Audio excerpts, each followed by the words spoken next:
Hi there! Welcome back to the channel and Happy New Year. I hope you had a great holiday, great New Year. I had a fantastic time and I hope you did too. I'm super stoked. It's only the second day of the year and I've already got a big project and I'm already making a video. So I really feel like I got some momentum going from last year. I got up to 100 subs, gotten a lot of positive feedback, from people that has given me encouragement. So all of you out there who sent messages or wrote little nice notes, thank you very much. I really appreciate it. It was like a gift. It was like a Christmas gift. So thank you. And it gives me energy. Just know that I really thrive on that. So it gives me energy and I'm going to make more videos and come up with ways to do better and help more people and do more positive things this year. And, just spread the knowledge and information I've acquired and show you how I don't really have any special knowledge. In fact, I'm like worse at this than most people. I just want to and I have determination. So hey, let's just do crazy stuff together, right? Have fun.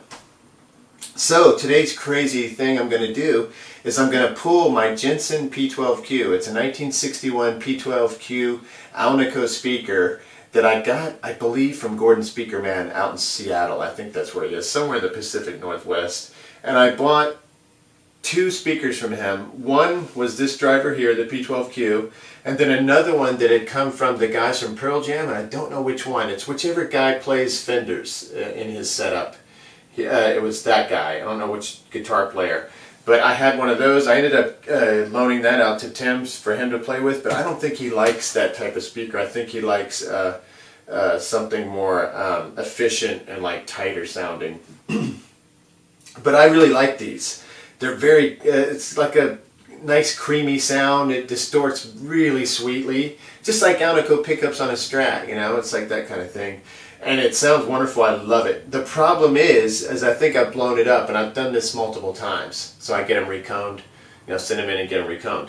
And when I bought this one, I sent my original Oxford, the Fender Oxford. This is the model number on this, and this is a well-known speaker, is the Fender, or the Oxford, 12K5-6. 12 refers to the size of the basket. It's a 12-inch speaker. The K refers to power handling. And the power handling on this, I think, is like 30 watts, maybe? And this is a 22 watt amp, so as you can see, it's, the power handling is made specifically for this, which I like. I like it to push the speaker, right at that edge. You get a lot of tone that way, I think. The 6 denotes, shoot, I don't know what the 6 is, I forgot. I read about it last night and forgot. I'll look it up and put it in the comments. Then we have the numbers, this is a date code. We have 465/626. No wait, here it is. The 6 stands for 1960, and then it's 66, and then it's the 26th week of 1966. So 6 denotes 1966, 26 denotes the 26th week of 1966. That's when it was manufactured. Now, the other thing to know about this speaker that I knew about this in the past, and it's really cool because I read about it again many years later and got a different answer. So always, recheck your facts. But it was thought by Oxford obsessives and Fender amp tone obsessives that in '65, that was the last year that the voice coil was a certain gap in the speaker or in the driver. And starting in '66, it was thought, or starting in '65 to '70, they had a lesser gap or a bigger gap, I forgot, and for production reasons, for cost reasons, And so the idea was that the 60 to 65 was the sweet one, 65 to 70 was lesser because of a different voice gap. But then apparently someone recently took some 70s ones and some 60s ones, took them all apart, measured the voice gap, measured the voice coil and the gap, and no, there was no difference. So these are very popular. I think that this one came with the amp and it was totally blown when I bought it, really flabby sounding. Not even, way worse than this one. This one's just the beginnings of the flabby sound. It starts with, when you turn it up too much or you have bass on it, it just makes this, bad noise. But this one came burned out, so he reconed it. And I believe, if I remember, if I'm going back in time and trying to remember, when I talked to him or when I was messaging him, he offered, he was like, do you want it to be vintage done or do you want a little more modern? And I think the little more modern was some extra doping to make it more sturdy, and perhaps this paper's a little thicker. I'm going by memory. Because I think there's two different ways to recone it. You can recone it like vintage style with very little doping, but the extra doping does change the sound a little, but I think it makes it a little more modern in that it's a little more durable. Okay, so step one is we're going to remove these baffles. So I just got my little screw gun here, going in the back.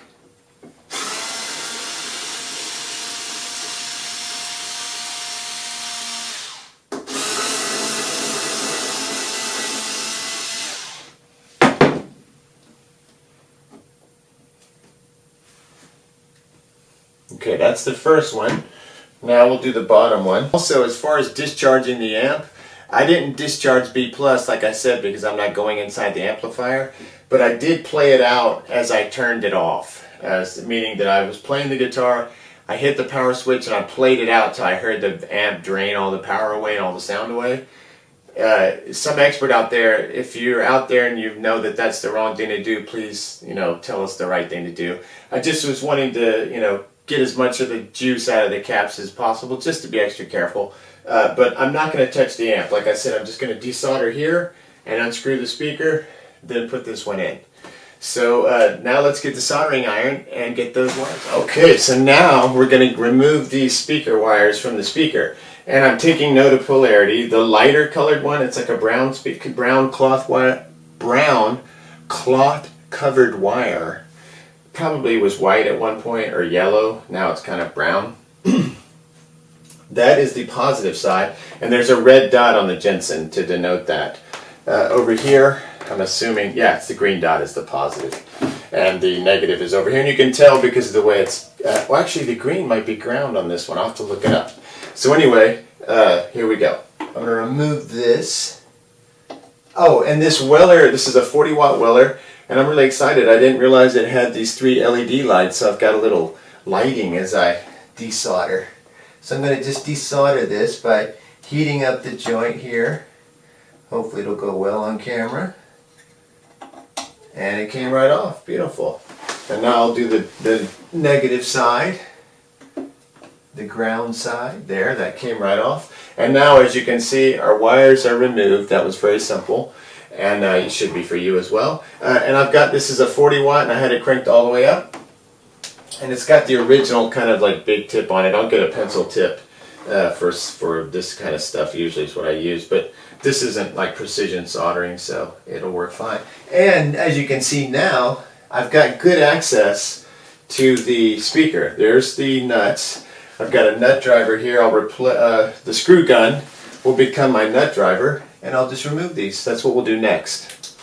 Now, I'm going to turn the little screw gun into a nut driver and remove the speaker. So, I got one of these little Black & Decker deals. I'm going to take the little screw end out, which is a little Phillips head, and put this one in. Now, we can, oh, and I checked this. I was looking at this on the Jensen. There's a red dot here, but you can tell that this is the positive side because I can see where this is grounding to the speaker. So even though it's green, I was thinking for like a millisecond green for ground, but no, this is the hot side, just like the Jensen. Look how cool the label looks too. It's the blue label. It's going to look so fantastic inside of there. So now, oh, this is fun. This is the kind of technical stuff I like to do. It's not too hard. It's like within my ability range, so I don't feel like I'm out of control, like I've got control of the project. Let's see what happens next. It could all go awry.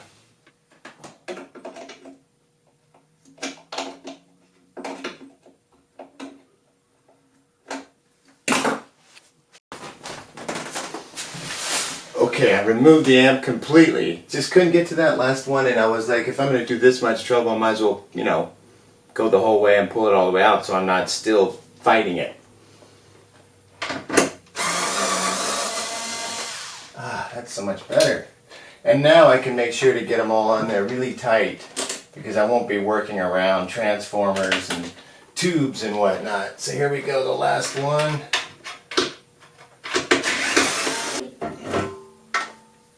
Okay, and there is the Jensen.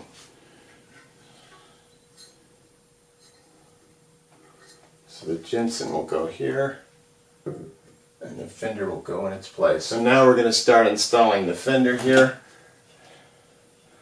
Go face up.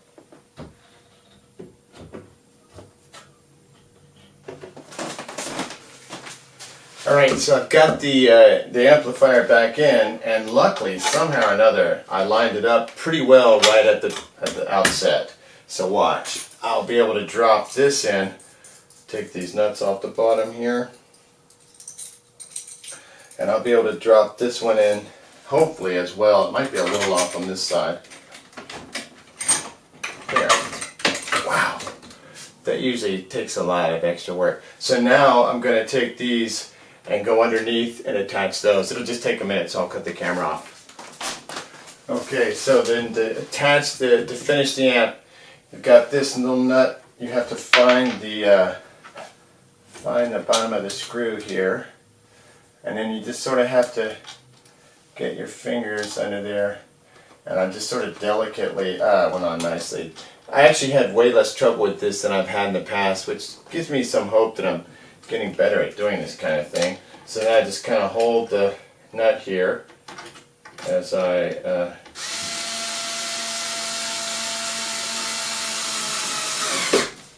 nice.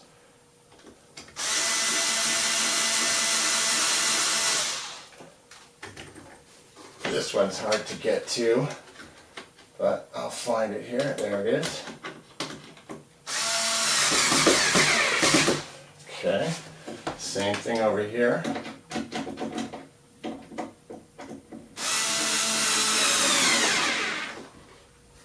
That one went on nicely. That one went on nicely. So now the amp is stable, the speaker is stable. Now let's solder these leads. So now I'm putting the finishing touches on the soldering.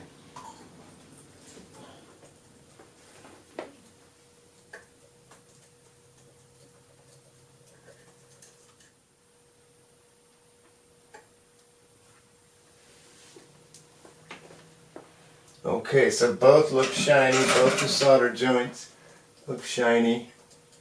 I think we're okay as far as that goes. Alright, so we've got the strain relief here that you make sure the power cable's running on, and then I just kind of run it under the amp over this little block of wood and into that strain relief. And then this here, this is the part that kind of shields the tubes.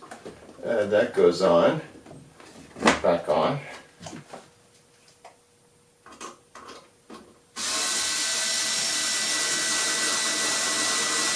And the last step is this baffle here that needs to go on.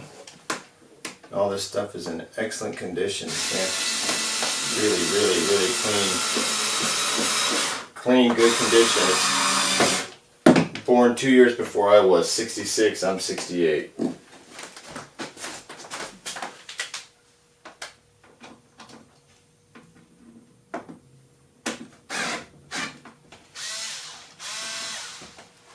Okay, I've got the back baffle pieces on. Everything is, let me just check one more time before I flip it around and start. Solder is good, nice and shiny. Everything's back in place, all the screws are in. Speaker's nice and sturdy, so we're not going to get any rattle. I don't want to hear speaker rattle and think this speaker's dead as well. So here we turn it around. I'm going to connect my Carl Martin reverb pedal. Sorry to have my back to you for so long. Okay, there's this, there's that. Turn this baby on. Strat's plugged in. Fingers crossed that we get sound. Let's see. Ah, I heard it.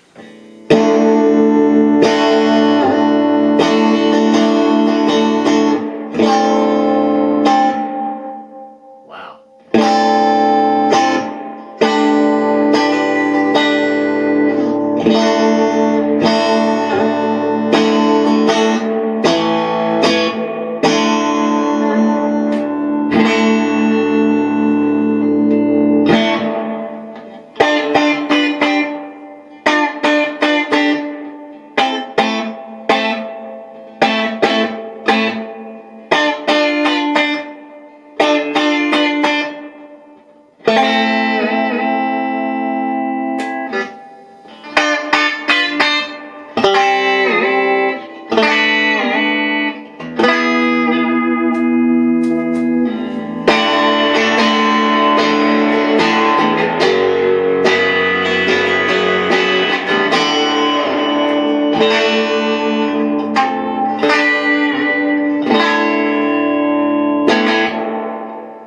It sounds fantastic. The thing that I'm noticing, the difference between the P12Q and the Oxford, the 6K5 or the 12K5-6, is that this has a little more rasp, and right away with the pickup down. Let me just turn up a tad.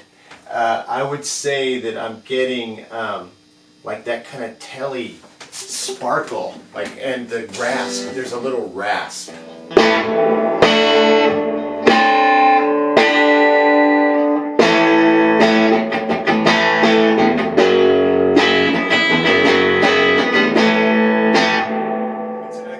That's an excellent clean tone. It's fantastic. It has a little rasp that the P12Q was a little softer, a little fuzzier, a little smoother. This one's a little raspier, a little harsher, and what I like about it right off the bat is I can tell I'm going to get a lot more natural distortion, and we'll find out with the humbucker guitar and the P94 guitar. This is single coil, so it gets cleaner spank, which is exactly what this combination here, this Toby Russell build with this Fender Deluxe and the Fender Oxford speakers back.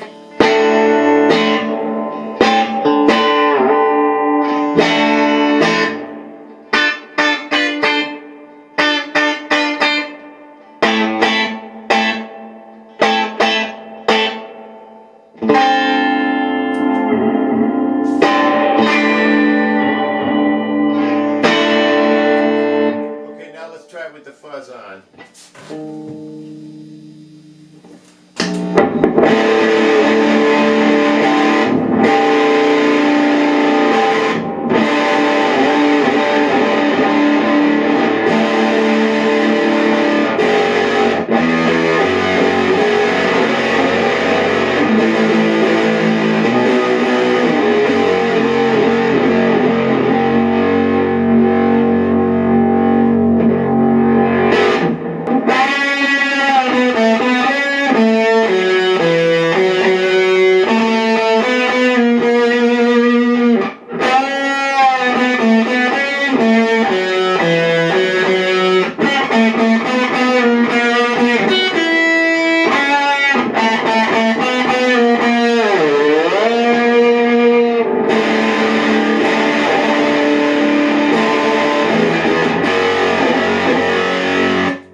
I do believe I'll be able to attain my goal of having a smaller rig now that sounds huge, sounds dynamite, like the 18-watt did. Plus, at this beautiful clean, it's unbelievable, actually.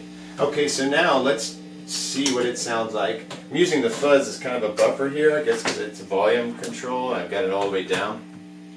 So it's making it easy to switch out guitars without the big clank. Okay, so now, P94. P94 Flying V BYO guitar, kit guitar I built about a year ago. And I've had a lot of struggles with it. You'll notice Duesenberg is gone. I'm going to make a whole video about that because this guitar plays way better without it.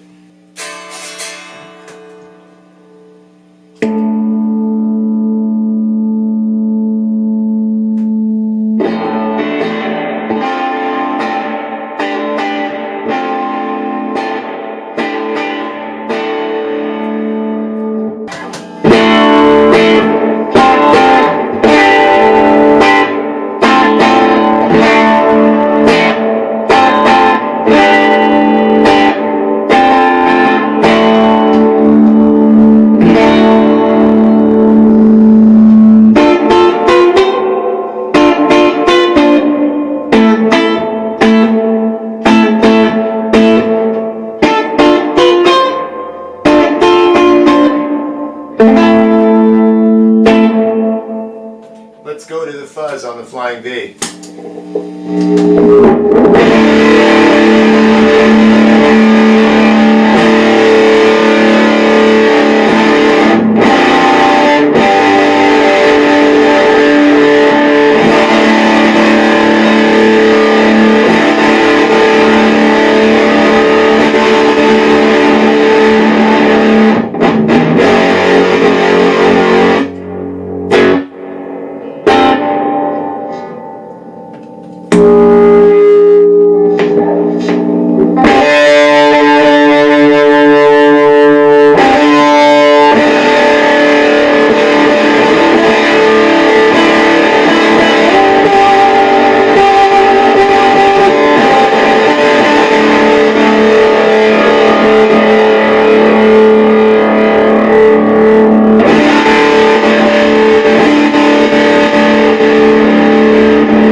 but that sounds really good.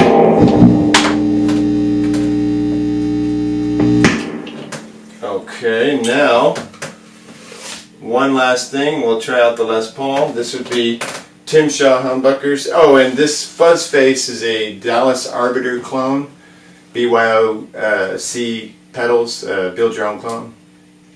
And it has germanium transistors. It's like a Hendrix fuzz face copy, the Dallas Arbiter fuzz face clone. And I love it. I think it sounds great.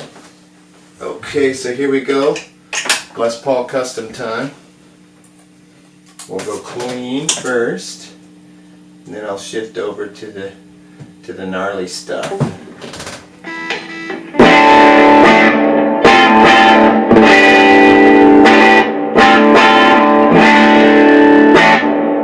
you can see with humbuckers, you get some pretty nasty dirt right off the bat, and I'm only at like 4 or 5 on the volume. Let me check that really quickly.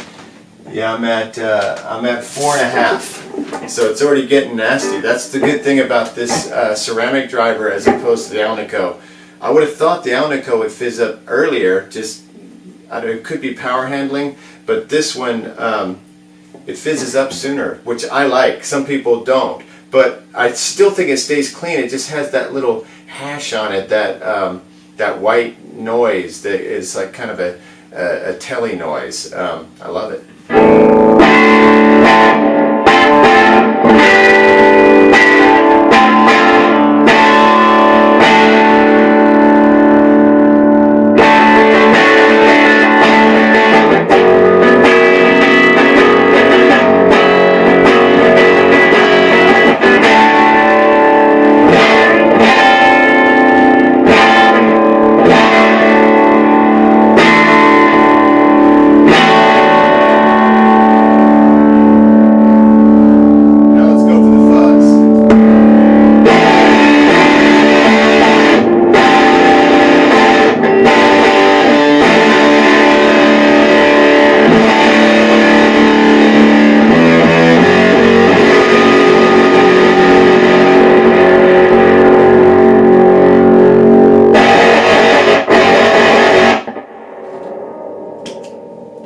I think what's happening is the battery's dying on the reverb. So let's see what happens when I just plug this baby in directly. I'm going to take it out of here, get that out of the game, and then go in directly with the guitar and make sure we're not hearing cold solder back here. So I was having a little trouble with the soldering iron. I think it's just the pedal that's dying. Let's see.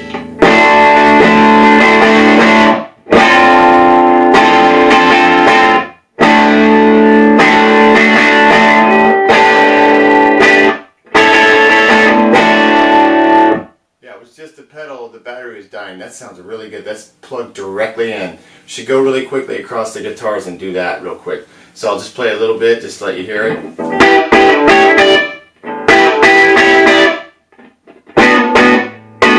That's just dry.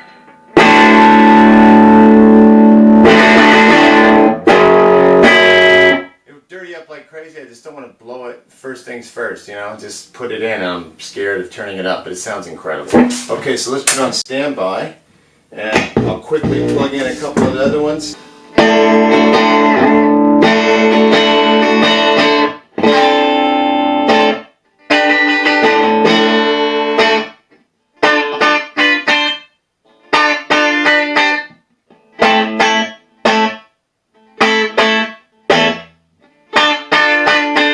Okay, so this is just spanking clean, nothing in between, just the guitar and the amp. It'll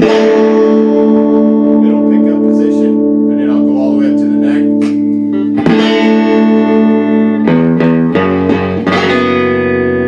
Wow, that sounds fantastic.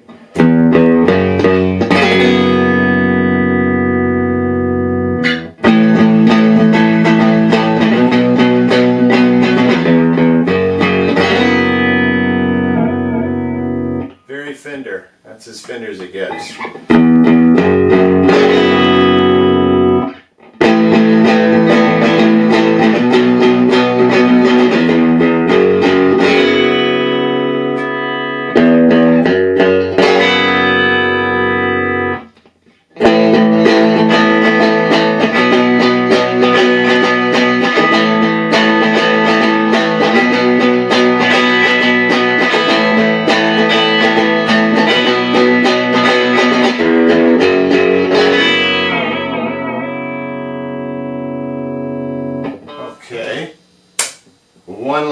it here. Flying V time. Stop making that noise. And I remember this one sounding good with the Jensen.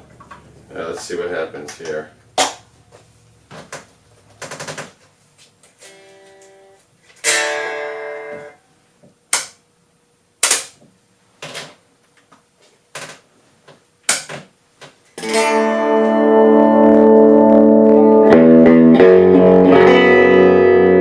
Very nice.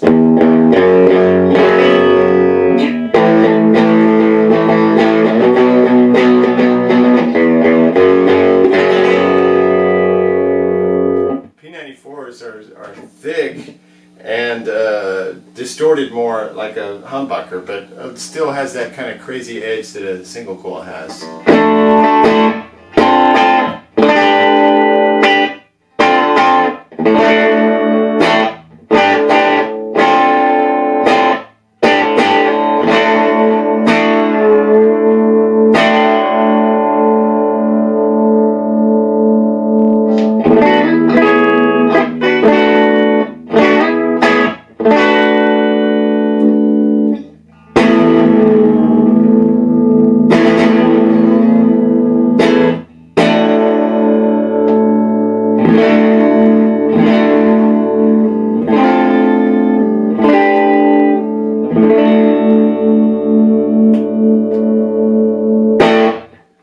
So I think all of this stuff sounds good. The work we did worked, or the work I did worked. Speakers sounded fantastic. I'm no longer getting that horrible like sound of like a blown speaker.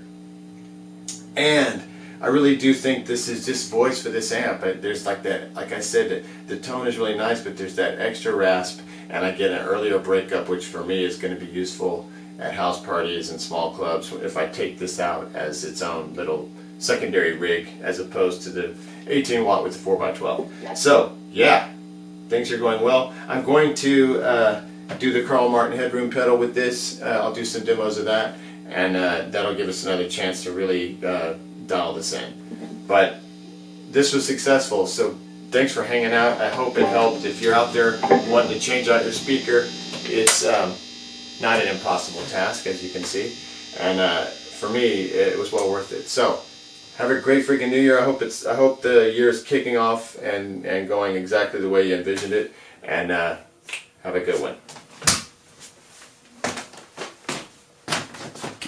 Okay, so I wanted real quick to just pop the camera back on again because I switched out the battery on the headroom. I took the original Japanese 9-alkaline battery on there and put a Duracell. And man, this thing, the lights are shining and it sounds better than it's ever sounded. I realized playing it before that I was sort of getting like, you know, starved power. So let's just hear what this sounds like real quick and I'll let you go.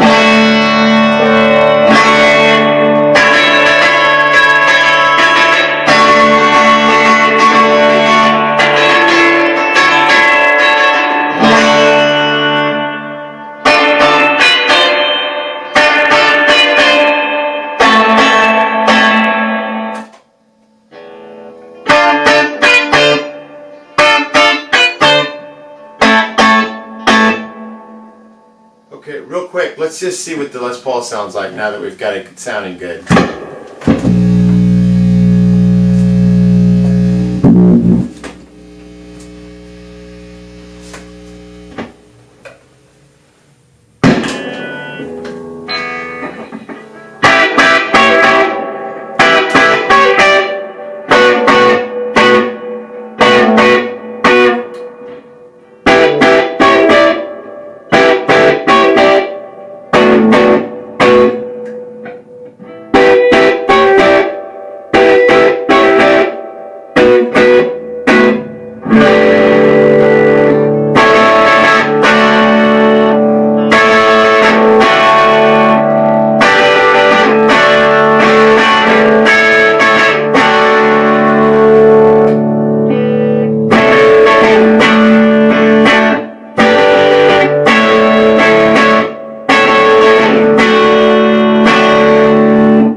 starting to open up now, and now we're just heading into some beautiful sonic journey. Okay, so wow, that sounds incredible. Hold on, let me hit one more, like a lot of reverb.